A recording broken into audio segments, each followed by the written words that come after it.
Oromiyaa qofa walitti makuun hin jiru, walirra laaluun hin jiru, achiifas hirkachuun hin jiru, ayyaallaalummaan hin jiru.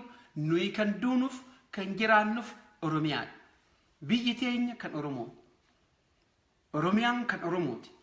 Kan hafe namni dhufu, sabni dhufu, hannu keessa jiru, hanee garee dhufuudhaa taa'u hunduu seera fi heera ummanni Oromoo baafatetti qofa kan jiraachuu danda'u.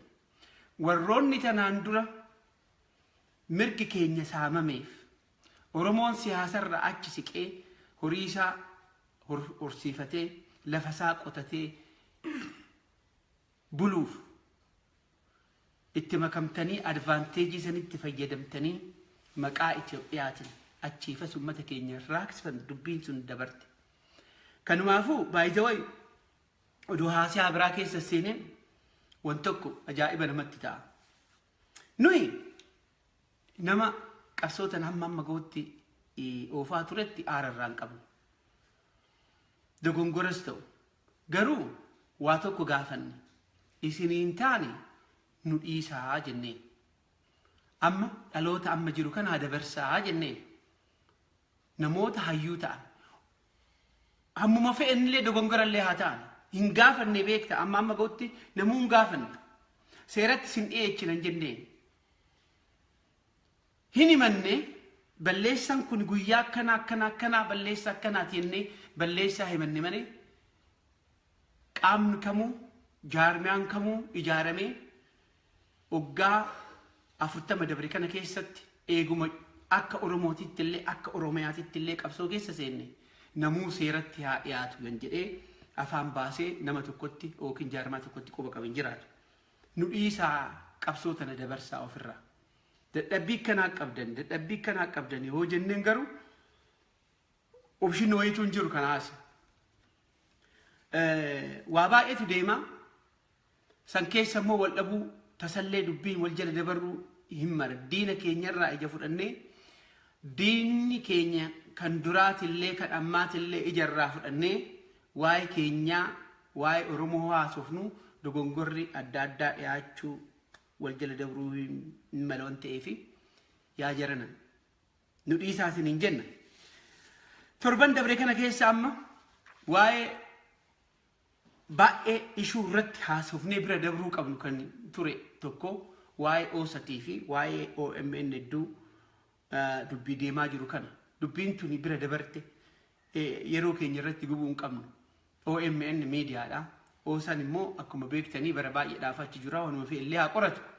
Garuu dubbiin achii kaatee waan kun irra deebi'ee akka ishuu ta'ee namni kan irratti haasa'ee fi shaneen hajaa gootee OSA OMN irratti waan tokko lama waan jetteef sanirraa kan ka'an anillee amma naman jaaladhe tokko komadheetan ture ammas nan komadhaa akka komiitillee odoon ta'in garuu misunderstandingiin akka waan tokko hin jiraanne amma Profeesar Isqeel waa tokko katabanii turan.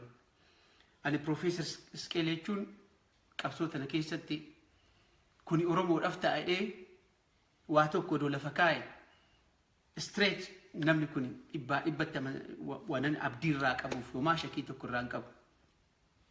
Garuu waa'ee OSA fi waa'ee OMN jedduu deemu kana nama tokko taargeet godhanii takkatti katabanii naan jedhanii nama san barbaaree hin bulle aaree jechuudha. Facebook kommentaatarra warri ta'etu advaanteejii isaaniitiif malee OSAanii fi OMN wajjin hojjetaa shoulder to shoulder kan hojjechaa jiru walii fi parallel hojjechaa jiranii kan jedhan kataban afaan Ingiliziitiin agartanii. Dhugaa dubbachuudhaaf ani miidiyaa aktivistoota karaa aktivistoota kanaan eenyu rakkina akkanaa ofirraa hin qabu kan jedhe nama tokkoon bira dabre san booda namni hoo waa rakkina qabaate amboon rakkina qaba yaada kanarratti jedhanii maqaa namaa sanan mandhaaminitti nama hondatu shakka. Ani walumatti nu qabee nu cafaqise eetame Profeesar Isqeel maali dubbiin tun jedhee namuma hundatti bilbiluu qabee jechuudha. Profeesar Isqeel akkamii karaa shanee kanaan nu dha'uu fe'anii jedheetan xinnu maarifadhe. He is very independent garuu akkamitti isa jaalannu arguu hin dandeessanii. Ammallee yaada isaan afaan kataban san keessatti ani kanan fudhannee shaneen yookiin oosan haala amma jiru kana keessatti hojii OMN wajjin akka OMN wajjin hojjetuutti kan dhiyaate sun sirrii miti. Waa'ee OMN achirraa hoo himan gaafa san OMN the Boys Club, OMN dictator qaba, OMN diversity of keessaa hin qabu jechuma sadeen tanallee yoo fudhanne wajjin hojjechuu odoon ta'in kan agarsiisu institutiona kana OMN miidiyaa kana dadhabsiisuu agarsiisa jecha san keessaa kan hubannu. Ummatatu gargaaraa jira, ummanni immoo waan kana sadiinoo akka dadhabbinaatitti fudhatee miidiyaa kan hin miidhaa ta'e odoo dhugaan keessa jiraatte. Garuu ummanni waan ofii waan ummata on ta'e dhugaa waan beeku on ta'eef rakkina finne. Akka Profeesaraatitti isaan akka Profeesar Isqeel jedhanitti miidiyaan kun yaada san dabarsaa jira kan jedhamu sanillee miidiyaan immoo akka miidiyaatitti hojjechaa jira yaadni sun dabarsuun qeeqa miidiyaa sanirra jirullee rakkina miidiyaa sanirra jireedhanii komatan akka oosatitti sallee dabarsee ummataa kennuuf irra ture suni dhugaadha sanuma irraa eegamallee. So kana dubbiin kan jiru haa ta'u malee nama tokko immoo akkuma isaan jedhanitti gara biraati dubbiin majority Facebook aktivistoota Oromoo kan Facebook irra jiru kana waan hin laalle waan ta'eef akkasumatti bira dabarra. Kanumaafuu tokko waan akkana haa dhalatu akkana ofirraa hubadhetti dafnee hin dallannu hin qoranna waan hin agarreen nu bira dabra waan ta'eef keessumaa Austraaliyaa waan jiraan warra ta'eef warra Ingilizii fi Ameerikaatti walitti dhiyaata takka akkasiiti. Akkasi wanti inni waan ta'eef garuu ammana hiriifannaa jechuufan nama jaalattanillee nama hayyuu jabaa ittanii ija odoorraa fuutanii dhageeffattanillee gaaf waan hin taane yoo gadi dhufe laakki tana biran dabrinii kan jettu sun gadi dhufa amma walii galle kana jedheetuman bira dabra achi Facebook irratti illee waa tokko lama jedheetan ture kanaafan hankanarraa hafe doktoroonni keenya jechuudha. Dr. Tafriin haa ta'u, Dr. Asaffaa haa ta'u, Dr. Muhammad haa ta'anii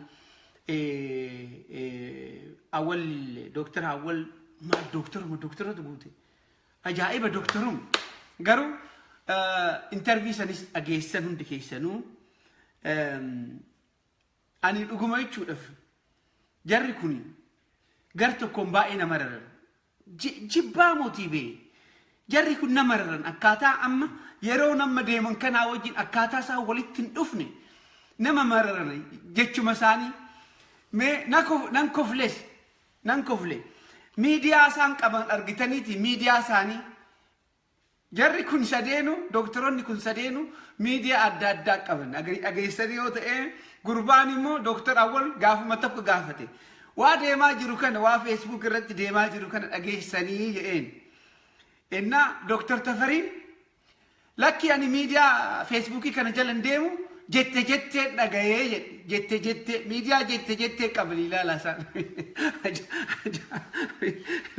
Dr. Tafariin miidiyaa jette qaban so Facebookiin jaalatanii garuu Dr. Tafariin source from jette irraa dhaga'urra akkam Facebookii kana Facebookiin haala jiru kana uummanni hunduu pirezidaantiin Ameerikaa odoo nafin Facebook fi Twitter ittiin fayyadama maal taate Dr. Tafariin jette irra Facebookii si wayyu so miidiyaan jette amma kan eenyuti kan Dr. Tafariin akkatti la ummata keenya achi bahuudhaaf so source from jette belong to Dr.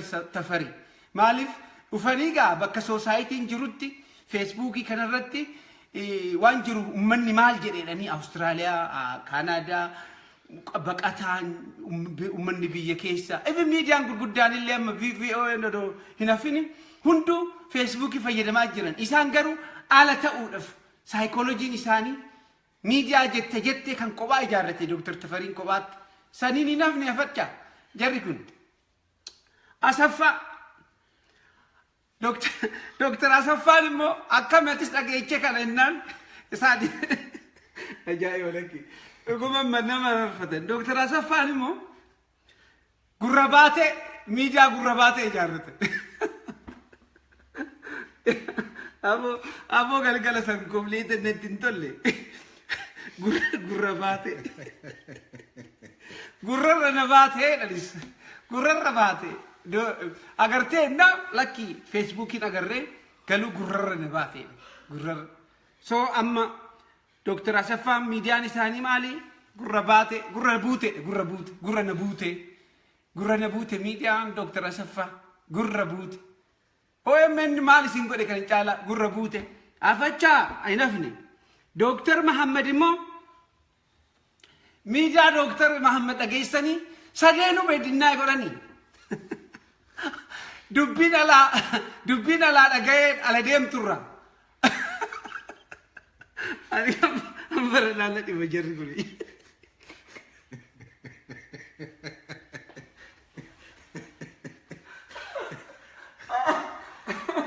Lucky. Could it? How about the shoe? No. I got it.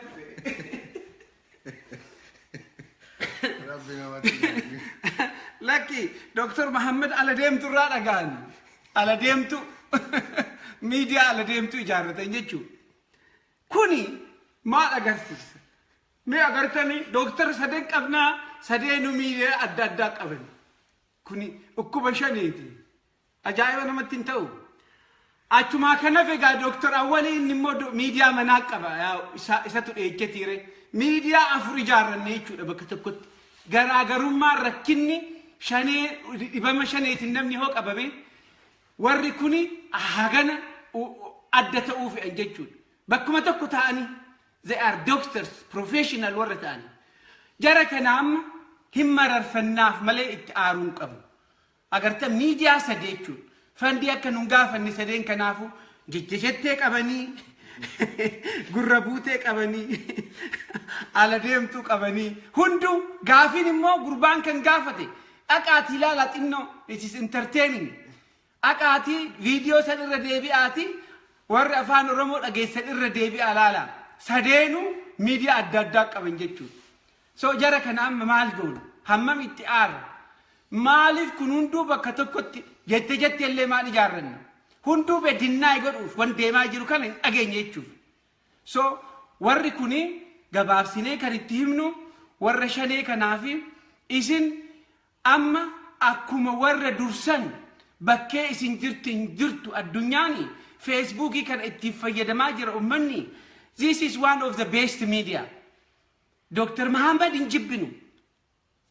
Malta Professor Muhammad Muhammadan de'isi ammadan deettisa carraaq maal raagoonega aalumatun ta'iniif namichatu ani nasooma ma afaan amaaratiin dhageessi labbo takka bin beekon baakaachuune በጣም ጾማለው ከመረቁ እንጂ ከስጋው አልበላም inuman dhagaagaru dhagaw social media kana jechuudha social media immoo amma hojii independent ta'e kan hojjetu kan ittiin gaafatamu seeraniin jiru ummanni kana jala deemaa jira inda warrada kan jedhu kun amma nuyi wanta kollee sodaan hoo waa tokko dhufe nama tokko akka nama tokkootti gaafatamne malee seeranii akka miidiyaatti namni tokko dafee dallanii koortitti geessu hin jiru is very independent kan ta'e media kan individuals garuu hunduma waliin geenya amma biyya ga'utti wayyaane nama gamteef inuma rukutamtii inuma geessi viidiyoo kan amma video guutuu takka argachuudhaaf akka dhibba tokko wan gaafatuuf sagaleetti deebisanii namni biyyaa ijoolleen biyyaa walii hirtee dhagaa jiru hamma ergaan danda'amutti jechuudha. So hanjennu egaa amma doktoroonni keenya sadeenu miidiyaa adda addaa qabaatan Daawid Ibsaa immoo kanaan dhagahu jechuudha inni. Sadeen kana keessaa miidiyaa tokkollee hin qabu inni rafaatuma oolee miiddee ka'ee dhiqatee asmaraa keessa bunnaa macchiato mal achuma ta'a jechuudha qabsoon teenya akkanatti teesse so jarana isinirraa mufaatiin qabnu garuu software keessan kan up to date godha gurraa bakiisu an jedhan kana warri amaaraa wala kana so maa irraa goona maa itti mufanna we have to move on jara kana dhiifnetu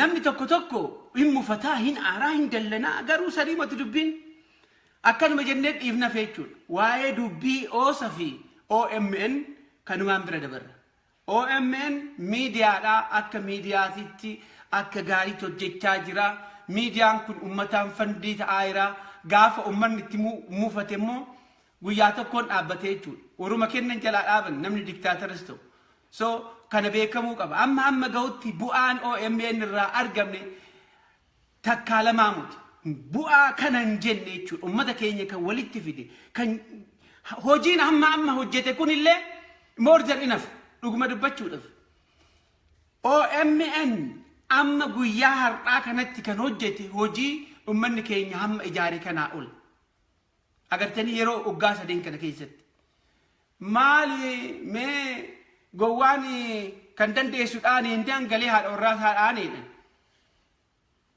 doktoroonni kun gaafa san amma osaarra taa'anii waa miidiyaa kanaa haasa'urra maa rakkina oromiyaa kana rakkina shanee qabsoo waggaa 25 asmaraa keessatti irratti san irratti na haasofne maaltu isaan jarjarsee wanna xiqqoo tanaaf argamni inuma dhugumallee ta'uu hin mala wanni isaan jedhan bee garuu harki guddaa rakkinarra amma ummanni kan argaa jiru hojii hojjetamurra namni immoo kan qalbii qabu hojii hojjetamterraa fi malee waan dadhabbina rakkina keessaa xixiqqoo tanaaf himutu namni lamaa sadi akkana mufachuu hin danda'a suni homaa uumute jechuudha maajoriitii wajjiin wan jiraannuuf kana jenna egaa kana hoo jennee kan biraa wanni itti daatoo qabaatti kanarratti itti dha'i isheen wanni itti daatoo itti dha'i akkana jenneeti karaa biraatitti dabarra atau anis dubbiin atuufitte dubbiin wanti guddaan utuu jiru waan xixiqqoo kana irratti fookasii godhunillee dadhabina guddaa kabraa wanti hojjetan utuu jiru okay ta'uu didee waliigaluu dhabdanii warri achi bayesu waan biraa maaf hin hojjanne ummanni kan isinin jedhaa maaf woma jiru irratti luka wal jalaa fuudhuuf yeroo keessan balleessitan doktoroota warra barate isin maaf amma fakkeenya fudhanne gurbaan Macaalaa Alam Almuusan gurbaan suni gaafa duraa waan jedhe qaba ani waan danda'e godhaa namni argitee dhagaa takkatti illee darbe waan danda'e godhaa gurbaan sun fakkeenya ta'uu qaba isin hin taane miti okay achi baatanii waan tokko godhu kabraa ammoo warra nu malee kana nu yeroo baay'ee beenna nu maleen kun siyaasaa qofa keessa hin jiru bakkumatti mana kadhaallee hin jira nu diqqeennarraa beennaa waa'ee isaan godhanii jedhan amma Oromoof bu'aan qabu jechaaf malee waa hedduutu deemaa ture wanni isaan bakkaan gaanillee hin jiru isaan taayitama bakkuma taa'aniif ebalu achi jira ebalu digrii haganaa qabaa ebalu hagana barateera kaanuma ka isaan deemaniif Oromoon beekachuu qaba gaafa haga qabsoo ummata kana harkaa bayutti eessallee dhaquuf hin teennu eessallee gayuuf hin teennu haga qabsoon maramtee naacha afaan jirti naacha kana afaanii qabsoo Oromoo baafnu malee eessallee dhaquuf hin teennu argitee alaabaa ijannu maranii Oromiyaan hin bilisoomti akkana guyyaa woboo guyyaa goototaa guyyaa kanaan nama burjaajesaaran kana Oromoon beekachuu qaba waggaa 25 rizaaltii argine of course waggaa 40 agarree wanni jijjiiramaa hin jiru wanni ta'aa hin jiru namuma wal keessa garagalaara warri ammoo miidiyaa kana ambo akka gaarii irraa dubbate miidiyaa kana takkaffaa wayyaaneen itti jirti wayyaaneen dur qilleensarraa buusuu barbaada amma qilleensarraa buusuu barbaadaan jirtu because ejentiin isii asii hojjetaaraaf ka diasporaa keessatti argitee warra qilleensarraa buusuu fi qabsaa'aa jira so horii fi baaftee maaf qilleensarraa buufte amma ji'a lamaan dhufe ji'a sadii dhufe kana wayyaanee waa takka dedoo maa hojii isaanii asii hojjetamaara kanaaf haga sadarkaa oosaa jedhamee waa'ee Oromoo qoratutti gabbu'ee miidiyaa kana dhabamsiisu miidiyaan kun miidiyaa qotee bulaati miidiyaan kun miidiyaa uummata Oromooti. Inni nu duraa jedhe yoo Oromoon hojjanne Oromootu ofirraa dhaaba. Kana waan ta'eef warri miidiyaa kanatti duultan irraa adabadha. Argitee warri xiqqoo wali bubu'inna xixiqqoo of jettanii waan kana gaaga'ama uumattani irraa deebi'a karaa keessaatiin fixadha ishuu yoo qabaattan. Argitee ummata Oromoo wanti kana keessan oofinaa ummanni Oromoo waan guddatu harkaa qabaa diinni kunoo borderirraan kunoo waan hedduu kana itti jiruun argitanii Oromoon gaaga'ama guddaa keessa jira. Taafe ammoo miidiyaa takkatti namni ija keessa laalee sun argitee asifachi namni wal qunnamaa dhufana ittiin duulina. Yoo itti duulta ergaa wayyaanii qabdanii jechuudha. Yoo Oromoon taane Oromoo ofirraa dhaaba. Eenyullee miidiyaa kana miidiyaan qeeqamuu qaba. Haa qeeqamu. Poozitiivii karaa ta'een karaa inni ijaaramu karaa waan garagara waan fooyya'u ta'uu qaba malee itti duulanii akka diinaatiif miidiyaa kana laaluun ija Oromoo tuttuqu. Oromoo yoo bu'aan buufne Oromoon ofirraa dhaabaa. Namni miidiyaa kanallee wanta ta'ee jechaanii isaa hojjechuuf wanta jedhuun jira. Kun ammoo dhaaba durana hidhachuuf itti deemu badhinaan irra dhufna ta'a. Kanaaf kana laalchisee kanuma jedha galatu. Okay, tole galatooma gaa ambira waa'ee kana hamma dandeenyetti lammatan kaafnu waa'ee miidiyaa kana nu gaanu bira dabarree ammanumaatti yeroo fixuudha. Kan biraa akka Oromootitti har'a waan tokko nan kaasuu fe'u guyyuma guyyaan dhufna torbanitti sa'aat akka noonullee numa dhufna namni keenya immoo waa akka daasporaatitti irratti hojjete waan tokko bakkaan gaate akka miidiyaatitti kan itti aanu maaliin hojiin keenya miidiyaa keenya guddifanne asiin geenye kan caalaa hoogu amma Aljaziiratillee hoogeenye ammallee hojii gaarii hojjetanuu saniin bilisa bahuu hin dandeenyu soo kan itti aanu maali amma cinaatti sanii Johaar akka gaariitti oofa jira amma hoo kan itti aanee maal godhuu qabna kan itti aanu dubbiin kan jedhu akkuma walii himaa turree kan cinaa ummanni keenya kan bilisa baasu amma qa'ee keenya irratti ummanni keenya kan lolaa jiru qawwee lolatu nutti deemaa jira. Lola kan ofirraa qolachuudha fi warri Oromiyaan bilisa haa taatu warri jedhu kun Oromiyaa bilisa goona. Nu Itoophiyaan feenu ummanni keenya san booda eega bilisa bahee booda akkaataa biyya ofii itti ijaarratu mirga ummata keenya amma bakka san geenyutti maal godhuu qabnaa kan jedhu kan itti aanu. Sanii immoo bakka gahuudha hidhannoodha. So garaa hidhannoo kana hoo haasofnu hoo waaqaywee haasofnu dhaaba kamtu nu hoogganaa liidarshiippiin keenya eenyuuf awwaanna akkuma jenne kana ani akka nama tokkootitti miidiyaa kanarra waaqaa gadi namuu dhiibbaa nurratti hin godhuu hoo jennu liidarshiippii qabaachuu qabnu akkanumaan bakkuma bakkatti baruma baraan achumaafas wacuun bilisas nun baaftu dhugaadhaa iyyuu qofa odoon ta'in hojjechuu qabna. Of kennuu qabnaa jechuudha namni kutate. Maaliif enerjii keenya fidnaa maaliif yeroo keenya fidnaa uummata keenya eeguu qabne gara hojiitti deemnuu qabnaa jechuudha. Namni kutatee uummata haganaa qabu, uummata dammaqe qabu, miidiyaa akkanaa ijaarrate qawwee maa bitachuu dadhaba. Eenyutu nu lolchiisa immoo soo amma ija keenya kan deeffachuu qabnu gara biraatiin warra bilisa nu baasu jechuudha warra lolu. Kan nama aarsu shanii akka adda bilisummaa Oromootitti fudhattanii hoo haasoftan namni tokko na aarsaan. Addi bilisummaa Oromoo maqaatuun badin malee shanii harkas hin jiru erguuyyuu hin jiru. Kana beekaa shanii kophaatti hafte kunoo warra hafte kana hin dhageenye jechuudha. Injirraa warra asbiraa keessaa hammi ta'e hafe yoo jettanii gaafa Daawit Ibsaa achii ka'e gaafa hooggan achi jijjiirtani qabsootti makamaa uummata keenya achi jirtu ijoollee keenya achi jirtu fidaati. Ammasitti yoo ammasitti eenyu amma ambooni eenyuuf awwaanna amma boosiin keenya eenyuuf awwaanna eenyuuf tole jenna amma namni nu independent homaan feenu hoo jenne angoo kana biyya teenyatti Oromiyaadhaaf kan awwaannu hoo jenne eenyuuf awwaanna eenyu namni keenya tokko wanna kutannoodhaan tanaan dura mana hidhaa warra jiran mana hidhamaa keessa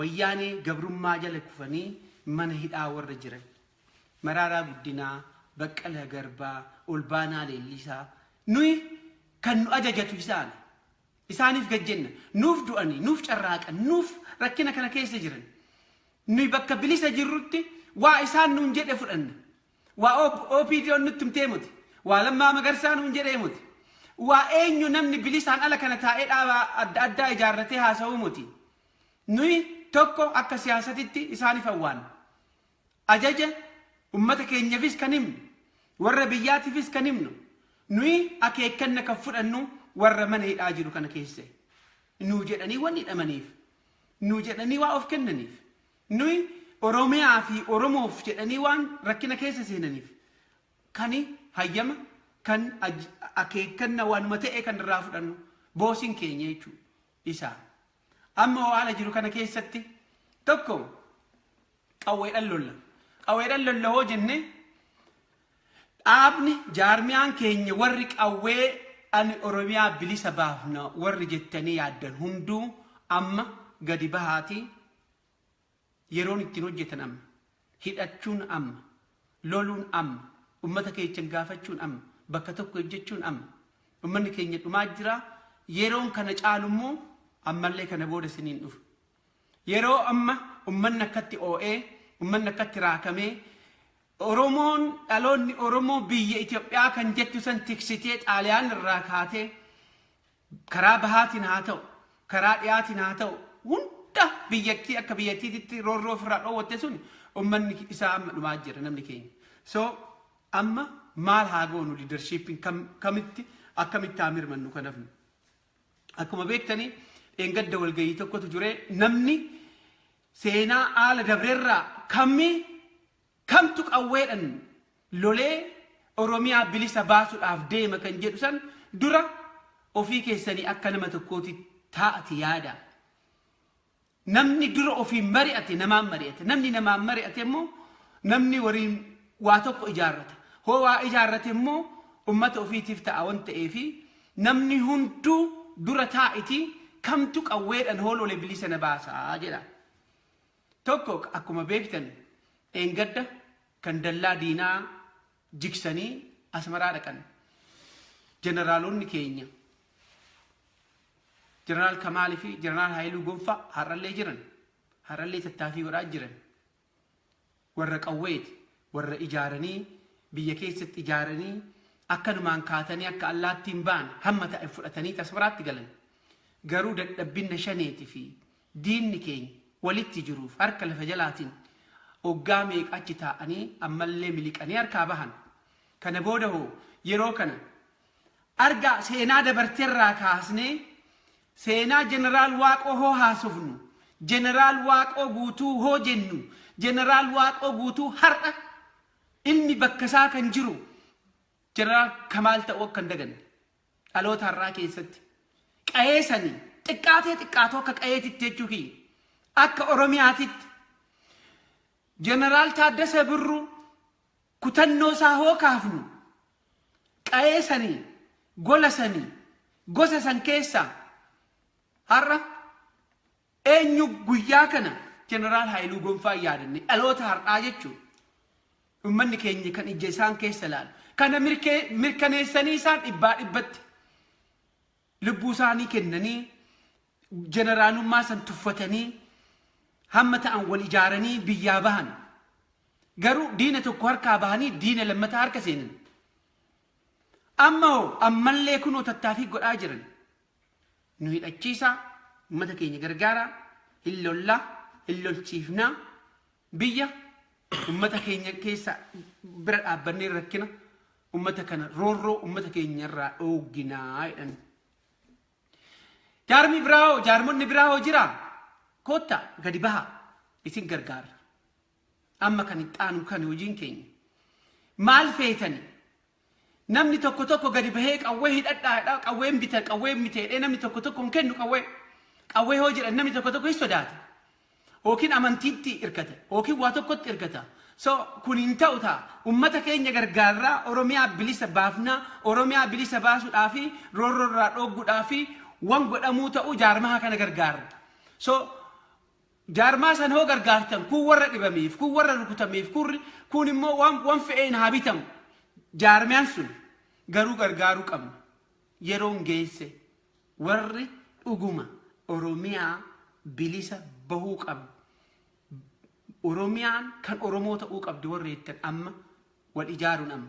Uummanni wal ijaaraa jira biyya keessaa turan harka lafa jaraatiin eegee hojiin itti galame ammallee immoo gahanii warri gaafataa turan warri akka hangaasaa Ibrahim halkanii guyyaa hin hidhachiifnaa loltooteen ijaarraa hin gargaara.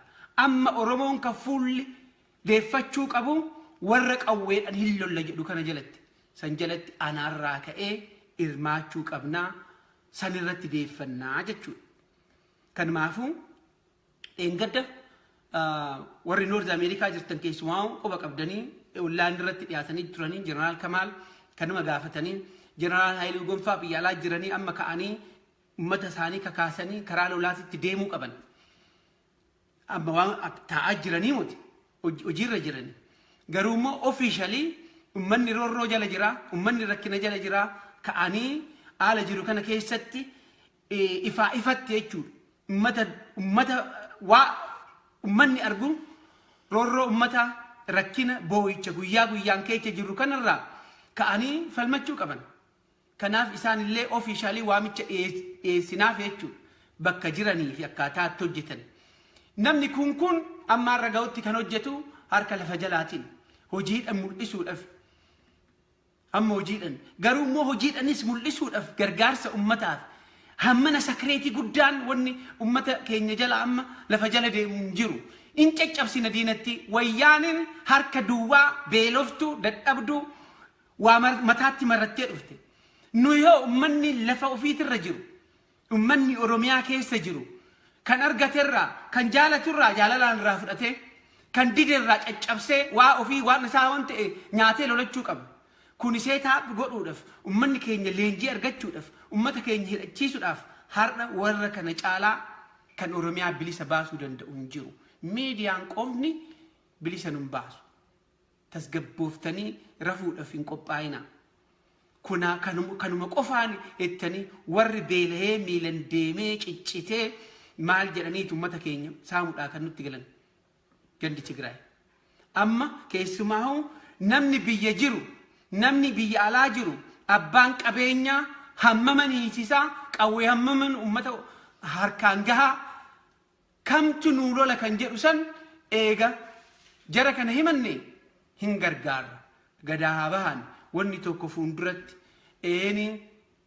dhugumaa akkamitti wal gargaarraa warri jettanii nan beeka. Akkuma wanti qoho namni hojjete uummanni keenya amma Oromiyaan bilisa taatutti gargaaruudhaaf halkanii guyyaa akka walitti waliin mari'atan hin beekne. Amma kan gaafannu kan itti aanu hojiin keenya kan ta'uu qabu uummata keenya hidhachiisudha. Akka duraanii san harka akkatti wal qabannee wayyaaniin ganda keenya keessa seentee uummata keenya fixxee dhiiga xaragattee galtee ciisuun qabdu. Duutee reeffasii hoo agarte. Han akka Mustafaa Huseen, Konistabil Mustafaa Huseen kumaan gadi yaasuu qabna. Uummanni keenya mee argaa Jeneraal Kamaal haa ta'u, Jeneraal Haayiluu Gonfaa haa ta'u biyya san keessatti meeqa ijaaran loltoota meeqatu jira. Fakkeenya isaanii kan ta'uudhaaf taa'an biyya san keessatti nama meeqatu jira. Afaan qabatanii taa'an. Maaliif hirrifatan waan ta'eef kanaan dura seenaa yakkina shaneen uummata keenya irratti goote arganii rifatanii riphanii taa'an ta'a. Gaafa jarri kun bahanii lolatti galan ani Oromoodha kan jedhu addunyaa kanarratti Oromiyaan bilisa ta'uu qabda kan jedhu addunyaa kanarratti akkuma lolee mirmatee iyyee yisiisee miidiyaa OMN ijaare kan immoo yinu qawwee bitee ijoollee isaa itti dhee lolchiisee jechuudha. Kanaaf hundi keessanuu tokko akka jaarmiyaatitti Oromiyaan bilisa ta'uu qabdi. Achiifas irkachuu warra dugdan qabnu warra takka ganda nafxanyaatitti irkatu warra takka Itoophiyaa himatu warra keessa fi fuulduraa fi duuba isaanii addaan hin beekne kanarraa gortanii Oromiyaan bilisa ta'uu qabdi warri jettan qofa bakka tokko jedhaati gargaarsa gaafadhaa. hidhatan haa hidhachiisan namni leenjisaa jiran haa leenjifamu dhaabni tokko nama hidhachiisa jira haa hidhachiisan so qawween haa bitamtu hammi bitamne haa amma dandeenya haa bitan hamma danda'in haa saammatan ummanni keenya kunoo karaa bahaatiin Sumaaleen akkamitti ummata keenya irratti roorrifti warri nu fakkaattu dhuguma ummata sanirraa lolli nutti dhufe no ummata sanirraa himatu wayyaanumatu harka isaanii keessan nu lolaa jira 10 million kenneef amma Sumaalee ummanni Tigraay 10 million gargaarti maal qabdi ufiifu ummanni Sumaalee beekati jarri wayyaaniin ummata keenya dadhabsiisuudhaaf garasiin nu lolaa jirti lafa keenya nurraa fudhachaa jirti nu saama jirti kanarraa kan dhageenyu eenyu miidiyaa keenyarraa dhageenyee rafnee boonyee aarree rafuun bu'aa tokkollee nuuf fidu so amma loluu qabna hoololli immoo gaafin dhufaa jira ofiishaalii gaafatanii gargaarsa akka namaatitti biyya jirtanitti wan tokko seetaap godhaatii qawwee karaa qawweetiin akka keezii tokko akka nijaarran jeneraal akka jeneraalaa or eenyu feetan biyya san kan lolchiisuu danda'u eenyu lolee kan lolchiisuu danda'u eenyu har'a si haasadhaan odoo ta'e haasa'uudhaan odoo ta'e amma profeesara qabna injineroota qabna dooktaroota qabna isaan ogummaa addaati malee amma humnaaf fudhachuudha biyya san humna kan duraa wanuma hojjenne kana miidiyaan keenya ummanni keenya akka bayyanatu dura hidhachuu loluu Oromiyaa bilisa baasu yeroon dhiyaatte bira geenye so wal ijaaradhaan ergaa kana haala jiru kana waliif dabarsinaa sanirratti jabaanne kana booda ergaan kiyya har'a kan ijoo dhugaadhaaf jechuudhaaf akka hamma dandeessan bakka jirtanitti wal ijaartanii haala amma jiru kana keessatti ummanni keenya hiriira ba'us rukutamee gala akkuma dheengaddaasan irreecha irratti akkuma agartan sanii nama meeqa dhabne boonyetuma teenye gallee irraaffanne oggaa guutuuf deemne ammas hiriira bahuuf deemne waa'ee Finfinnee kaafna waa'ee qubee kaafna hunduu gaafii xixiqqoodha so amma oduma akkana jennu oduma tirannu suuta amma immoo umarra geenye jechuudha rukunnee dheechuun barbaanna mooratti galchinee dheechuun barbaannu akka dheengaddaasan bakka hilti dheechin hin jiru bosonni keenyas hin jiru bosonni keenya ummanni keenya immoo dhibbatti bahee mee argaa karaa bahaatiin ummanni keenya akkatti lolaa jiru ijoolleen tuulamaa bakkuma jirtuun gandi keenya ganda amma ganda xiqqoo keessa galseennee namni keenya hoo hidhate ji'aa mootii kan lakkoofu yeroo gabaabaa keessatti Oromiyaan bilisa baate kan biraammoo cinaa warra nu eeggachaa jiru diinni keenya kan dur haala akka dabreessan keessatti 4 kiiloo gahee immoo mootummaa biraa akka nurratti hin ijaare kanan jechuu fe'aa haa hidhannu jeneraal Kamaal jeneraal Haayiluu Gonfaa jaarmoota biraa as bahanii kan caalaa immoo ergaa yeroo gabaabaa keessatti akka dabarfatanii gargaarsa karaa horiitiin akka barbaachisu hundaa namni biraatillee jechuudha amma kun warra yaada garaagarummaa hin qabu ejjennoo garaagaraa hin qabnu namni qawweedhaan lola han jedhu hunduu hin gargaaruudhaaf qophaa'eedha jechaadha irran deddeebi'ee dhiifama kanarratti waan itti daatoo jiraatte siifan dabarsaa kan booda'anii haala itti dabrummoo afaan Amaaraatiin nan deemuu fi waan tokko rakkina jiruu fi haala jiru kanarratti so afaan Oromootiin afaan keenya nagaa ammaaf galatooma okay ani baay'ee jette dhiiroo wanni kun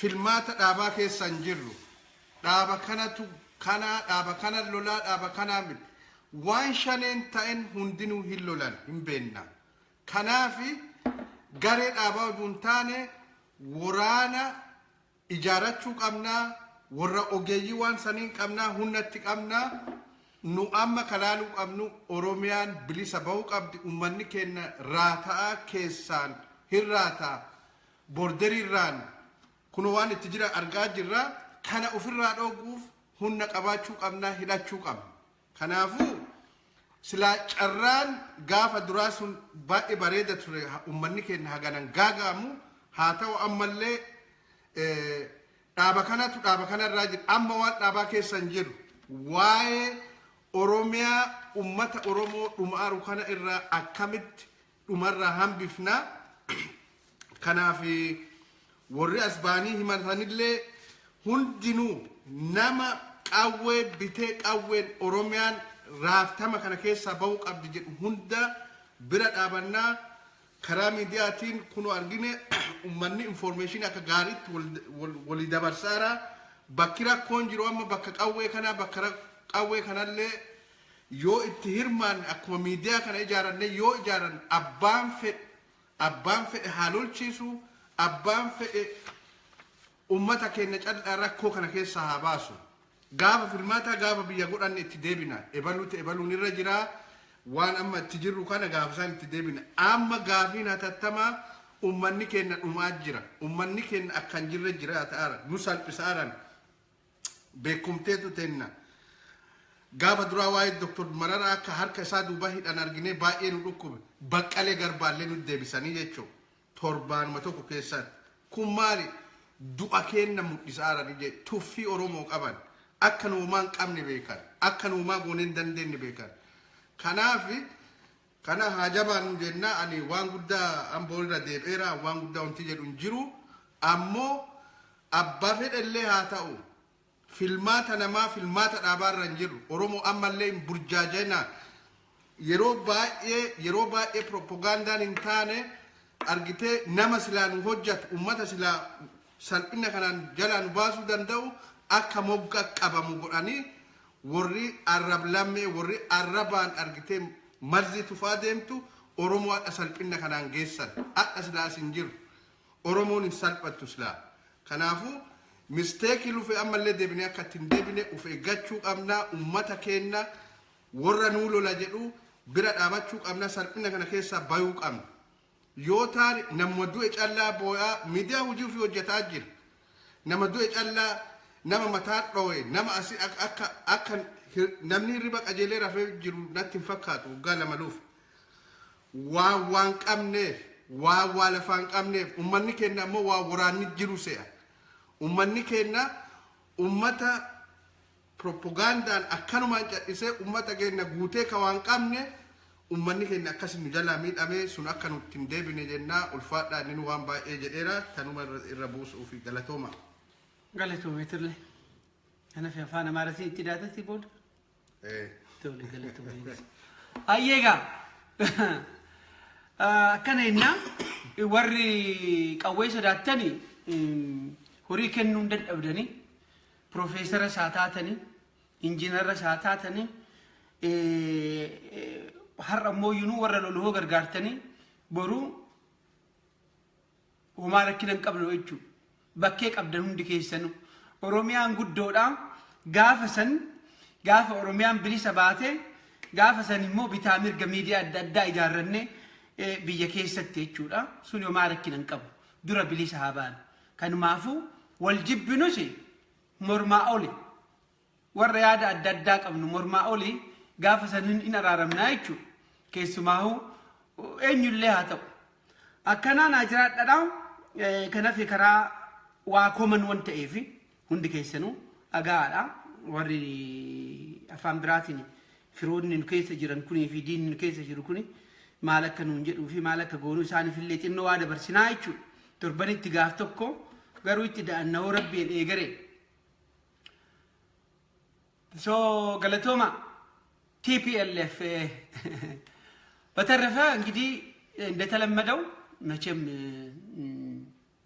ኦፒዲዮም አሉ ስለ ኦፒዲዮ እና ትምህርት ቤት የምኒልክ ሰፋሪዎች እንኳን ደህና መጣችሁ።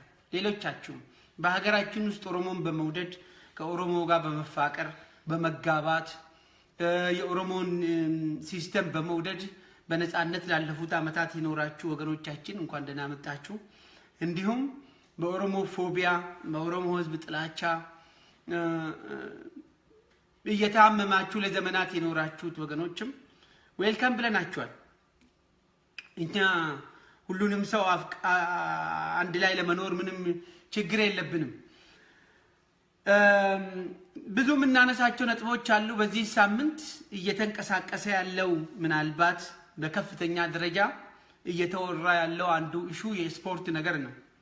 ስፖርትን በተመለከተ ለኢትዮጵያ የተባለችው ሀገር ኢትዮጵያ የምትባለዋ የጸረ ኦሮሞ የጸረ ብሔር ብሔረሰቦች የሆነችው ሀገር ላይ ከፍተኛውን ድርሻ የሚያመጡት በስፖርት ዓለም ያሳወቁት የኦሮሞ ልጆች ናቸው። አሁን በመናየው በተለይም አሁን ለንደን ላይ በተደረገ ሁኔታ ግን በተለይም በዚህ በወያኔ ዘመን የምናየው ኦሮሚያ ውስጥ ተወልደው ኦሮሚያ ውስጥ አድገው